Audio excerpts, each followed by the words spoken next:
This story was about a group of extraordinary people who possessed different powers. The story started when a girl named Sakura was on the bus and saw something burning in a blue flame. She also saw a man who stood in the middle of the flames. She immediately got off the bus and quickly went down to check it when she suddenly bumped into a policeman. They both went to the area where she saw the strange blue flames. When they arrived at the place, they did not see anything there nor any signs of fire. There was nothing like what she described, so the police told her that it might just be her hallucination. The next day, when she went to school with her friend, she saw their teacher together with another student. Sakura was surprised because the student was the guy she saw the other night. This guy introduced himself as Agami and he was their new classmate. While Agami was talking to their other classmates, Sakura approached him and asked him to come with her to talk. All the students were surprised by her words and the news spread throughout the school that Sakura would confess her love to the new student. When they went outside, Sakura asked Agami where he was and what he was doing the other night. Agami just replied that he was at work. So Sakura demanded him to take off his glove because she wanted to see what was hidden under it, for there might be a sign of burn from what happened the other night. Agami immediately took it off and Sakura was surprised because there was no sign of burn or any injury. She was embarrassed and apologized to Agami for mistaking him of someone. After their conversation, the other students thought that Sakura was rejected by him. The boys who admired her were shocked when the news spread. Because of this, Agami became popular in school, especially that he was good at playing basketball. But Sakura had not given up on knowing the truth yet. She secretly observed Agami's movements and followed him everywhere. When her friend Aba talked to her about her strange behavior, Agami got lost from her sight since he already knew that Sakura was following him. Sakura returned to the place where she saw the incident the other night. She was thinking that the culprit would definitely return. Then she saw a dog and feed it with onigiri. But when she tried to touch the dog, it suddenly ran away and seemed scared. It ran towards Agami, who just came there and tamed the dog by patting its head. Agami informed her that this dog was owned by a homeless old man who was killed by a group called G Falcon. While they were talking about the old man, he somehow remembered his old friend.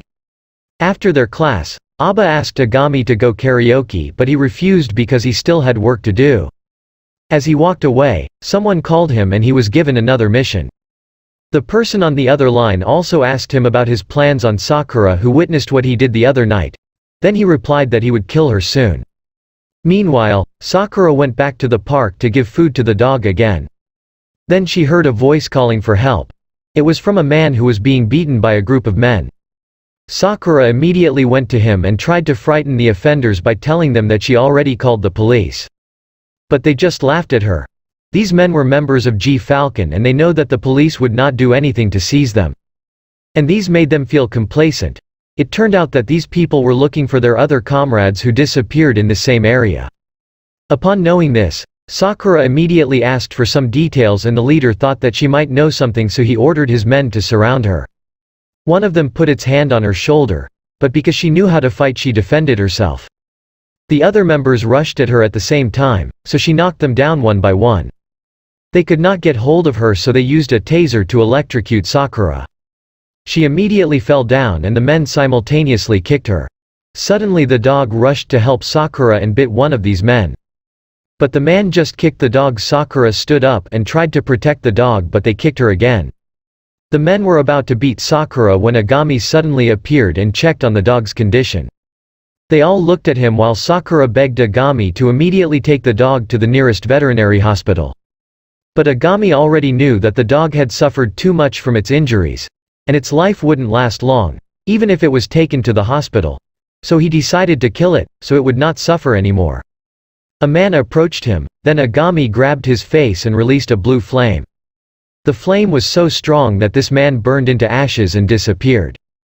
Agami's other companions felt this power, for they also possessed unique abilities. The other G Falcon members rushed at Agami, but they too were punished by this power and were burned to death. Sakura was stunned by what she witnessed. Then Agami approached her and placed his hand on her terrified face. The next day, Sakura woke up in her room and remembered the incident. She immediately ran to their kitchen where his father and mother were preparing their meal. Her parents were very happy to see her well. She was told that they found her in the front gate unconscious. But they did not know who brought her home. While walking to school, she decided to check the area where it happened but did not see any trace of the incident. When she got to their room, she saw Agami sitting and reading a book. He looked at her and just smiled. Since then, she could not take her eyes off of him and was asking herself what could be Agami's plan on her. Then her friend caught her attention. She was about to tell Aba about what happened to her, when Agami suddenly spoke. He put his hand on Aba's shoulder, giving Sakura a warning sign that if she told someone about what she witnessed, something bad would happen, especially to her friend. Fearing for her friend's safety, she advised Aba not to get close nor touch Agami. Their classmates was shocked of what they heard and thought that there was a love triangle going on. Agami was always watching over Sakura, and for this reason, Sakura started to avoid Aba. She was worried that she might drag her in danger. Because of what Sakura was doing, Aba misunderstood this and sadly left her. This made Sakura angry and could not hold back anymore, so she spoke to Agami. She told him that she wanted them to go home together after school because she would say something to him. Their classmates were shocked again because they all thought that Sakura was being aggressive towards Agami, while Aba was confused by Sakura's actions. After class, they went home together. While in the middle of the crowd, Sakura tried to make him confess about the incident, but she was shocked that Agami easily confirmed this to her. He told her that he was just doing his job and the G-Falcon deserved it because of their illegal activities. But Sakura insisted that she could not agree on how he punished them even for those reasons. So Agami grabbed on Sakura's face and was about to burn her, but Sakura avoided it using her bag. She got scared and immediately ran, but Agami caught her. He acted like he was about to set Sakura on fire again, but he told her that he was only teasing her. This time Agami told Sakura who they were and what they do as codebreakers. He said that it was their job to finish off the bad people who could not be punished by the law. They both agreed to watch out each other because Sakura did not want Agami to kill someone again, while Agami did not want Sakura to tell someone else about him. After the deal with her, a woman called Agami and asked about Sakura. Agami told her that he decided not to kill Sakura because she was strange. He added that she was not affected by his power. Meanwhile, the two members of the Codebreakers met. This was the number 3 Yuki and the former number 1 and the strongest of them, named Hitomi. It was Yuki's mission to catch Hitomi, but it managed to escape from him. One day, Agami went to Sakura's house and told her that he wanted them to go to school together. As they were walking to their room, one of their schoolmates challenged Agami on a duel. When Sakura noticed that Agami was raising his hand as if he was going to use his power, she got in between and stopped the guy from attacking Agami. She warned them, saying that whoever planned to harm Agami should come to her instead. The students were thrilled and admired Sakura for their wrong assumption. Sakura was always following and observing all of Agami's movements. While walking they met Fujiwara. His eyes showed when he took off his glasses. When Agami saw them, he suddenly remembered someone and grabbed its face, which worried Sakura. But Agami just patted its head and told him that he mistook him for his acquaintance because of the color of his eyes. After class, Agami received a call for his mission. But he noticed Sakura, who's keeping an eye on him. She showed up and told him that she wanted to come along. Agami warned her that she would never experience a normal life again if she continued following him and once she witnessed more from his missions. It turned out that Agami's destination was a Yakuza office, which was also connected to the G-Falcon members that Agami eliminated the other day. There were even 2 policemen, and one of them was about to shoot Sakura. But Agami released his blue flames and started to kill his targets one by one. While Sakura just watched and could not do anything. After Agami finished his targets, they found the victims in a room. When Agami came down, there was a police officer waiting in a car who was also a colleague of the 2 police officers he burned.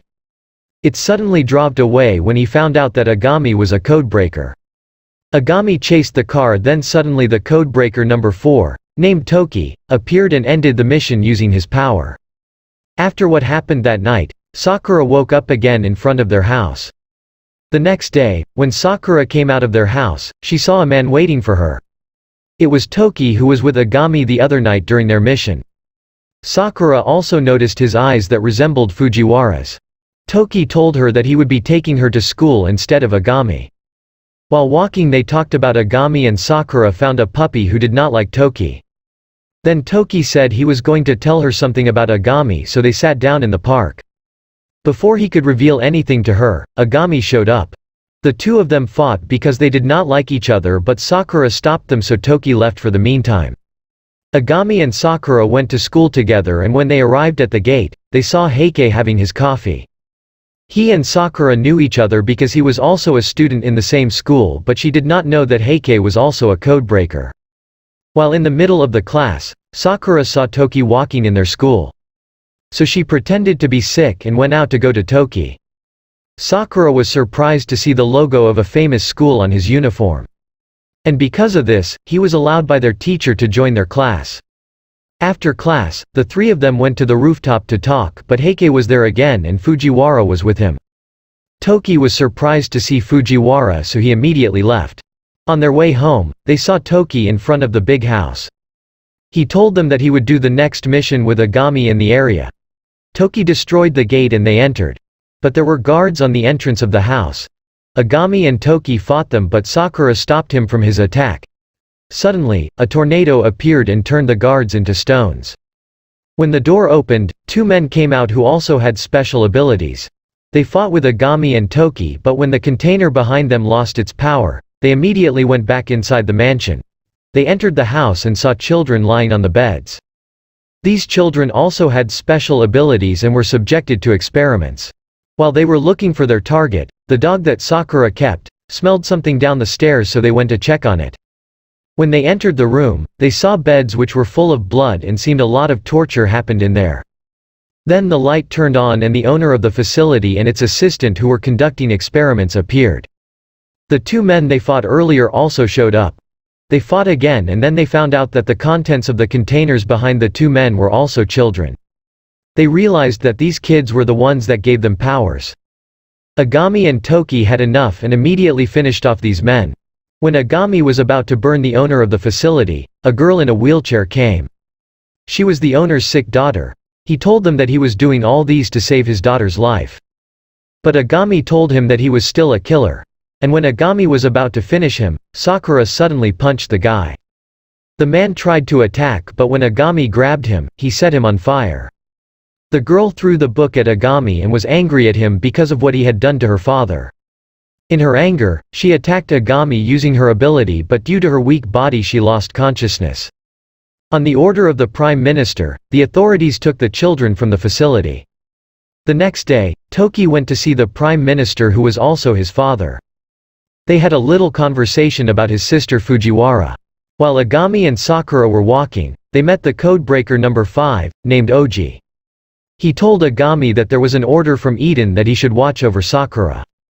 When they got to their room, they saw that their classmates were doing something. Aba informed Sakura about the plan of the whole class through a letter. And since they kept their conversation secret, Agami thought that Sakura would tell Aba about him and his secret missions. When Agami was about to get his bag before going home, Sakura blocked him from entering their room. But she still could not stop him, so when Agami opened the door, his classmates surprised him by throwing him a welcome party. After the event, they went on the rooftop of the school. Agami read the letters of his classmates for him. When he was about to burn the papers, Sakura immediately grabbed it because she thought that Agami did not appreciate the efforts of their classmates. But Agami told her that he remembered it all and that he would not forget the contents of the letters. As they were going down the stairs, Agami saw a group of people outside the school gate who forced themselves to get in. Agami and Sakura immediately went there. He already suspected that Hitomi, the former codebreaker number 1, was the one who did this. Hitomi's special ability was to control electricity and that he could even control the bodies of dead people like puppets. Agami fought them, but due to excessive use of his power, it weakened him. Their teacher, who was Miss Kanda, came and helped them. Other opponents intended to go inside the building, so Agami quickly blocked them with his fire. As he continued to fight, he used more of his power and it weakened him again. Two codebreakers came. Yuki helped Agami while Heike also used his power on other opponents. Agami lost consciousness after they defeated the enemies. They let Agami rest in a room and they also told Sakura other information about the codebreakers. They had a hunch that Hitomi might already knew where Agami lived. Because they were worried about Agami's condition, Sakura suggested to bring him at her place. When they arrived at her house, they also found Toki there in his child form. This happened to him because he was in his lost condition, and this condition was also what Agami was currently going through. Heike and Toki discussed the attack in the school, and they thought that Hitomi was interested in Sakura. It was also possible that he planned to force Agami to use its power to the point that he would reach this condition. While riding his bike, they called Oji and told him to go to Sakura's house. While Agami and Sakura's father were talking, somebody suddenly attacked the house. When they checked what happened, they saw Hitomi carrying Sakura, who was unconscious. Agami and Yuki tried to get Sakura back, but they could not do anything because of Hitomi's strength. Fortunately, Heike and other codebreakers came and they helped to get Sakura back. Agami asked Hitomi its purpose in doing this and its reason why it suddenly changed. Hitomi replied that he intended to take revenge on Eden. Agami fought him again with the sword, but he was still helpless against Hitomi's strength. Even Toki's attack was no match on Hitomi's electric power. When Agami was able to use his power again, he and Toki attacked him at the same time, but Hitomi was really strong that the two of them were just thrown back after a counter-attack. So Hitomi prepared a strong attack, and when he aimed for the codebreakers, Sakura blocked it, but she was not hurt at all. Then they found out that the place of the Prime Minister was under attack, and Hitomi's ally, named Yukihina, easily got him as hostage. And this time, Hitomi also left the area. Toki pretending to go somewhere else, but he was actually worried about his little brother, so he quickly went to him, and fortunately Fujiwara was fine. They talked about what happened, then Sakura found out about Hitomi. Meanwhile, Agami heard the conversation of Sakura's parents in their room. And when they left, Agami came in and saw Sakura's pictures. She looked strange in the pictures, like someone who's angry at the camera. Sakura caught him checking the pictures on her album. Agami wondered about something, so they talked about the strange way on how they were holding their hands in the pictures. Agami went out the house, then Sakura's father saw him and invited him to talk. Together with his wife, they talked about Sakura and they told him that she was not their real daughter. They said they just saw her in front of their gate looking pitiful and bloody. They want Sakura to live a normal life, but they were worried that the tragedies she experienced may happen to her again. Because of what they witnessed, the couple realized that they could not avoid it either, so they begged Agami to protect Sakura. After that, the 5 codebreakers decided to go on separate ways to find the Prime Minister and Hitomi. They started searching. Agami was with Sakura while Miss Kanda called their other colleagues to investigate about what happened specifically to Sakura's past. Oji and Heike met at the bridge. Oji suspected that Heike had something to do about the abduction of the Prime Minister. He was alerted when Heike confirmed his suspicions. When Heike used his power, something exploded on the bridge where they were standing. But just a few seconds later, another building exploded near it. While Oji was trying to stop the structure from falling due to the explosion, Heike attacked him. Yuki saw from afar what Heike did to Oji. While Sakura was walking, she heard the sound of a fireman's siren. She met Heike and he told her that Agami was looking for her. He asked Sakura to come for he would bring her to Agami. When they arrived at the place where she saw many wall clocks while the Prime Minister tied up on a chair. She was surprised when she also saw Hitomi talking to Heike, who was told that he might be included in their group because he was able to bring Sakura to him. This made Sakura realize that Heike had betrayed them.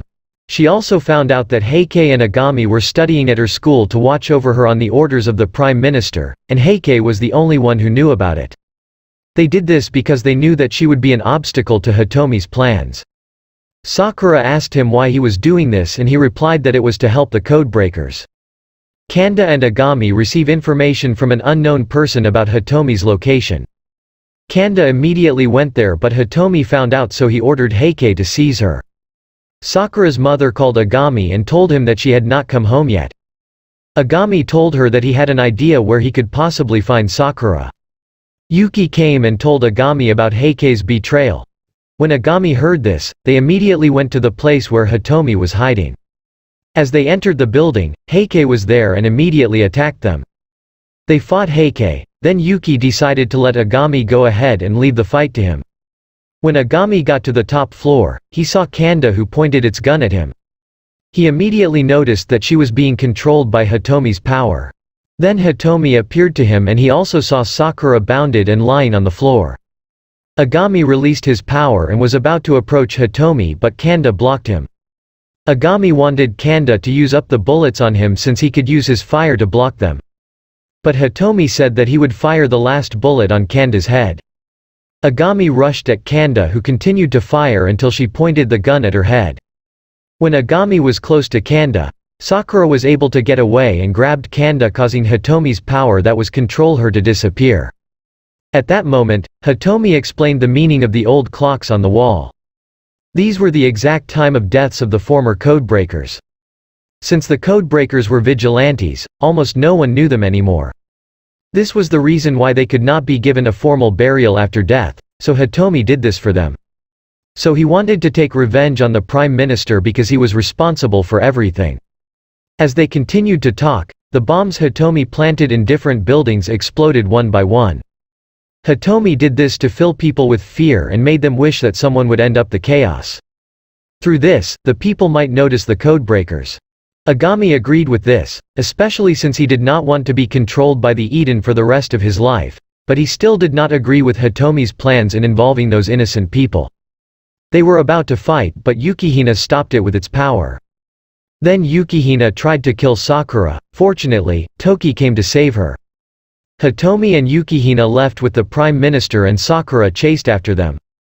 Heike left when the bombs started to explode one by one in the building. Sakura went with Hitomi's group to make sure that they would not kill the Prime Minister.